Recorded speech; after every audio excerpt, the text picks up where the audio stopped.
So there was a report that came out this week that only that claims based on their study, right? It's based on their Q&A study, right? That 42% of esports viewers do not play the game that they watch, and I think that this is kind of a surprising statistic. That blows me away. But how much did it say? 82? 42. 42%.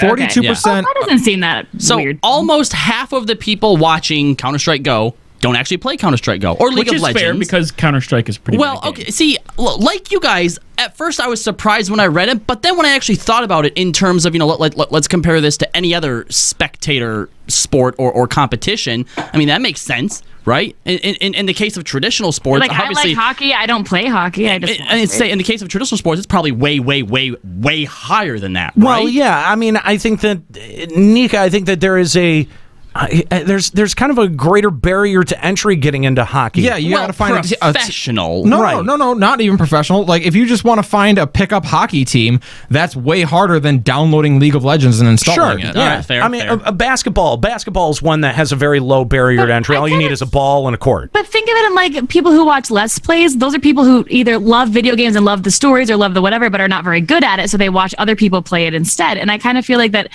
watching an esport can kind of go the same way. Like, I like the game, I'm not very good at it, I'm just going to watch other people be good at it, and it's entertaining. But even if you're not great at it, you probably still play it if you're willing to watch it professionally. Or at least for me. See, here's the thing. I watch professional StarCraft and I watch professional League of Legends because I play the game and I enjoy watching it being played at the highest level. Mm-hmm. I watch Dota 2 and Counter-Strike Global Offensive because I host a radio show and I have to know about it. I don't play those games, and I would never watch those events otherwise. I mean, I definitely have gotten enjoyment out of watching Street Fighter V tournaments, and I would never play Street Fighter. I'm so bad at fighting games. There's just no way that I can really see myself going back down that road. But yeah, like I mean, I can understand that. I just think that is a very shockingly high number. Yeah, because I mean, like pulling the drapes back a little bit here. A few weeks ago, we had to explain to someone that we work with now, kind of like what esports were and what the appeal of them was. And they were making Pong jokes. Yes, they were.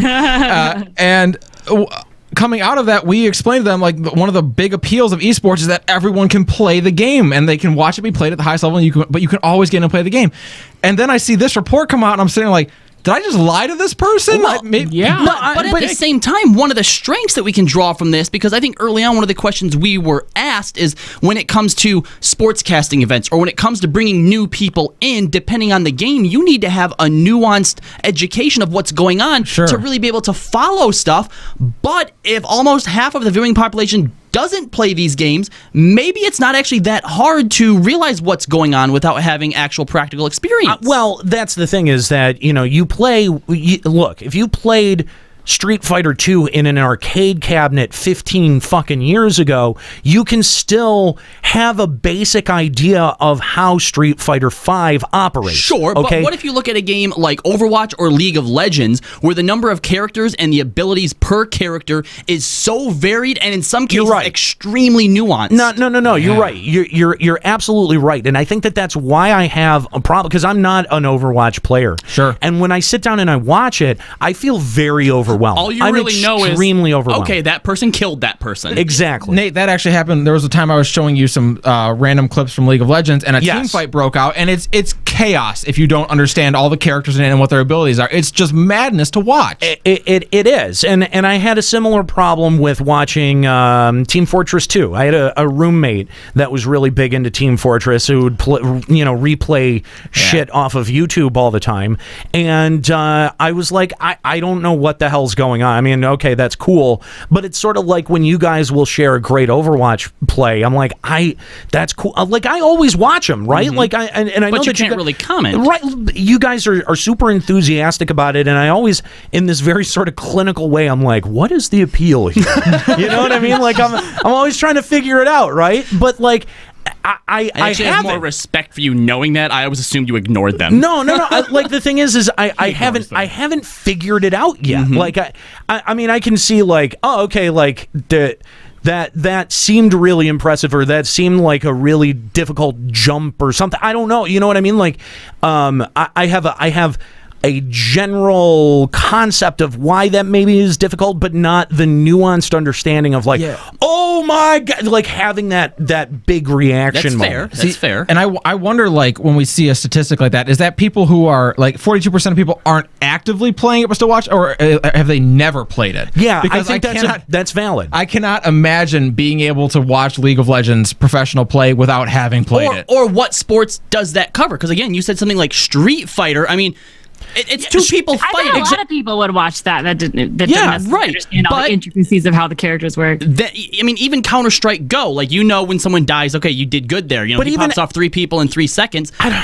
But something like I don't League know. of CSGO is hard to Legends- follow. for No, new players. I fucking disagree with that, Callie, so hard me too. because I mean, and maybe it is because I have at least some context for Counter-Strike because I did play it in its original build, right? I never played the original Counter-Strike. I did, and I had, I have some context for the way that the maps are structured, and maybe that gives me enough insight to be able to appreciate it. But we were watching Counter-Strike Go last week, and I was like, I'm able to follow every bit of this. Yeah. Huh. Now, some of it again, and we do go out of our way to praise this a lot, but some of it has to be rested on the shoulders of the play-by-play commentary Yes. because some of it is so fucking good that you don't need the context for anything, and they will explain it all to you. They'll have the reaction built in. I think I would appreciate Overwatch more, Robbie, if I was watching it with a live crowd reaction happening at the same time.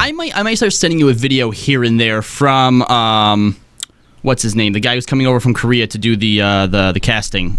Monte Cristo. Monte Cristo, yeah. Okay. His videos are so superb. But again, I think I need that hook of the crowd reaction, the crowd pop, because I may not be able to follow action, and the play-by-play might turn into verbal gobbledygook. Oh, dude, he breaks it down so good, but if I Madden can- style and everything. Bro, but if I can hear the crowd going and I can So you hear know the when reaction, something's- exactly, yeah. Then I think I have a way easier time being able to follow the flow and the narrative of the match. And Nate to me, needs the that laugh track. God damn, that is This is why you're over 30 and an old senior gamer. that is kind of an accurate and apt analogy. It is a little bit like having a laugh track on a show. I don't like that analogy, but Well, you know what? I don't think that's entirely true because all of the Street Fighter V qualifiers I've been watching, I've not watched a single TBS. I've not made the jump from YouTube over to TBS when it goes live at 10. They have a live audience live at 10. They do not have an audience for the qualifiers earlier in that day. And I have been I've been getting so much enjoyment out of watching these qualifier stages that I watched Group B. I've went back for Group C, and now I think it was this last Group D weekend I was watched. this week, right? Yeah, Group D, and it's fucking phenomenal. And there is no crowd pop on that. But again, Nate is going to great lengths to justify why he does not need the laugh track. but He needs it. but He ag- needs it. but again, Street Fighter is a game that I can follow. Street Fighter is a game that I have context for. So again, we're talking about 42% of esports viewers not playing the game that they enjoy Yeah. watching. And I think, Joe, you had brought up a really valid point that is this they've never played, that they're not currently playing, and then on the other side of that, like, are they how closely are they keeping up with the tournament play? Right. Is this that they're going home and they're watching someone play CS:GO scrimmages every day, or are they keeping up with the tournament scene? Like, Right. what are the I think about it like metrics I here? have long since given up the idea that I will ever be competent at StarCraft. That's never gonna happen.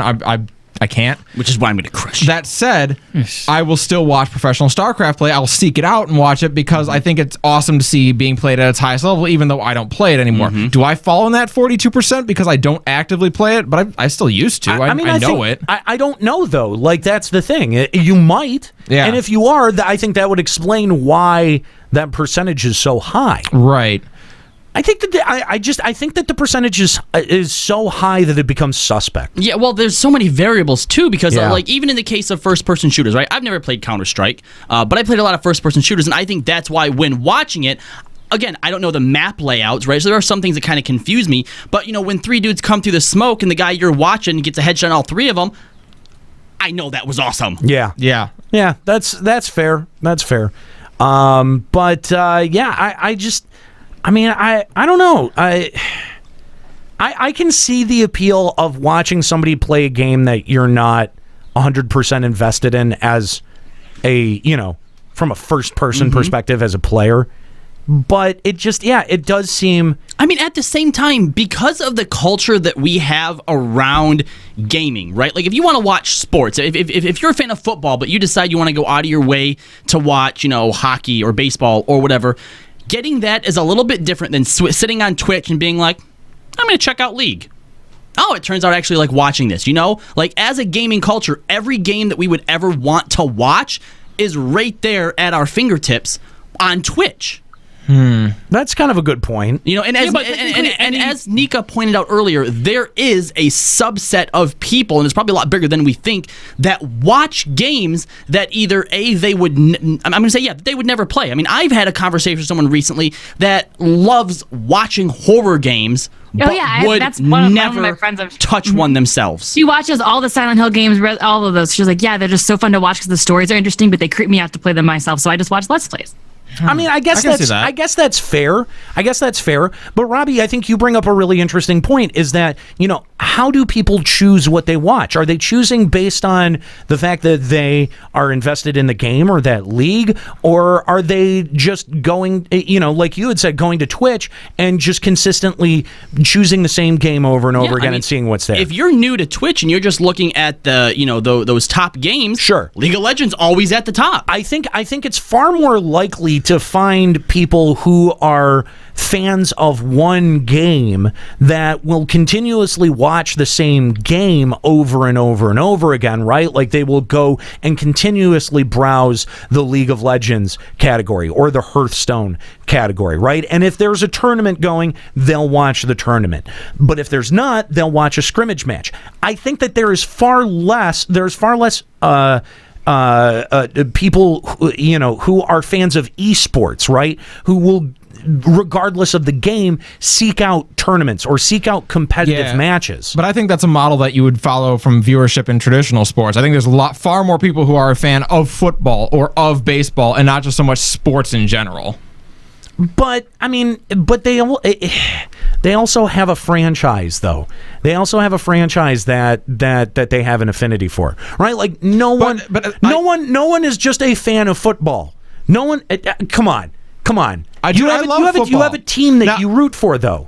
Yes, I have exactly. I have my team, and when they're they're out of it 4 weeks into the football, but that's what I'm you like football. Here's what it is. But that's what I'm saying. Like there are not as many people who are just like, I like football as a sport, and it doesn't matter who wins. There are some people who watch League of Legends but don't watch the tournaments. They just watch people play. You don't get that in football. There's not a person who's like, I don't watch the NFL, but I go down and watch the high school team every single But week. I'm actually like that with soccer, though. I like watching soccer because it's interesting. I watch the World Cup. I watch like some matches that my in-laws have on because they always cheer for Iran. But I don't care at all. But I enjoy soccer because it's fast-paced. Okay, I don't have a team at all. Right. And I think that there are those kinds of fans for esports as well. But like how marketable is that? Like how I don't think as esports or as a league you're trying to court that kind of viewership, or you're trying to court that kind of audience. Well, I mean, like, again, if you go to the NFL, they have the NFL Red Zone, which literally just takes you around and shows you scoring plays all over the league. Dude, is that? I feel like that's driven more by people who are like obsessively into like fantasy sports. I'll tell you this: playing fantasy sports, Red Zone's great. But I can see that. But I mean, like, how often is there someone who is a fan of football but doesn't have a favorite team or doesn't have a team that they root for? Well, right? But is the question like, you have to have you have a fan. You're a fan of football and you have a team that you root for, and you won't watch games that don't involve that team. I will watch a football game that doesn't have my team. Well, no, in it. I'm just saying. Consider all of the goddamn subdivisions that are going on here in esports. You don't have that many subdivisions in traditional sports. You've got maybe an East-West conference, right? You've got the league overall, and then you've got a team, right? Nobody. Unless and again, the East-West thing is more driven by the fandom of the team, right? Versus like if you're a fan of the East-West League, right? Right, yeah. You know what I mean? Your team happens to be in it. Exactly. So this is a completely fragmented structure where, let's say you want to be a fan of Cloud9, right? But they're not currently competing in something like Overwatch, right? Okay, I'm just saying there are a lot more subdivisions that I think actually end up lending itself more to people being a fan of esports in a broad way that will entertain the idea of watching a tournament that is not necessarily of the game that they follow, but that there is far more in terms of, if you're gonna put the overall audience into one of two buckets, that there is far more people whose interest in esports is driven off of a particular sport, not a particular team, or I'm sorry, a particular game, not a particular team, not a particular league, not any of these other subdivisions. That the fandom is driven more by the game as opposed to the team as it would be in traditional sports. Well, I'll say this: if you are driven by the game itself, then I refuse to believe that 42% of those people aren't playing that game. Exactly, you have to be playing exactly that. And again, we go back to the statistic, feeling very suspect. Yeah, I agree. I also think this is because it's not so mainstream. I mean, and now if colleges are starting to get esports teams, countries are even regulating esports, it's not going to be long before at least a couple big colleges in your state have it, and then you're going to start rooting for U of M's esports team, and that's the one you're going to root for. Nika, you're totally right. True, because there's a statistic that said the amount of people who view esports from last year to this year, or 2015, 2016, more than doubled. Yeah, no, Nika, I think that you're absolutely right. It just needs time to get to that point. Well, yeah, some kind of regional system, whether it's through colleges or whether it's what Blizzard's trying to do with Overwatch, but that some kind of regional system will end up shaking out for some game in esports, and then yes, you will start to see fandom that's driven more by the region and less by the game. I think, and some of it'll be that way too. Like, I'm sure that if I heard that like the top League of Legends team that was about to go up against somebody was all from like Washington DC, I might be interested just because they're right next door. Like that might get me to tune in. It just needs to kind of start to have that focus, and right now it doesn't seem to have. Well, Nika, do I have good news for you? Oh yeah. No, because Washington DC is the very first city in the United States that's made an official investment into esports. Yeah, NRG Esports. Yeah, exactly. So like they actually want to make themselves the capital. Yeah, I think that'd be pretty awesome. Exactly. So you'll definitely, if it's going to spring up anywhere, I think, Nika, it's either going to be in DC around you, or it's going to be in Vegas. Yep. Okay, well, it can't be in Washington, D.C., because D.C. is already the capital of one thing. It can't be the capital of two things. That's the rule. Yeah. Okay, Vegas is like the capital of sin, though. So it is Sin City. It's not. It's Sin City. It's not. But Sin it's not capital. the capital. It's not the capital of Las Vegas or the capital of Nevada either. Look forward to Sid Meier's Sin Capital coming out this year. All right, I think that's going to do it for today's discussion. Guys, thank you so much for joining us here on Final Encountercast. FinalEncountercast.com is the website. If you want to join us live, if you're just catching the very end of the show, we start the show at 1 p.m. here at twitch.tv/Limit Break Radio. So hit that follow button. Join us every Sunday. We're live every Sunday. If you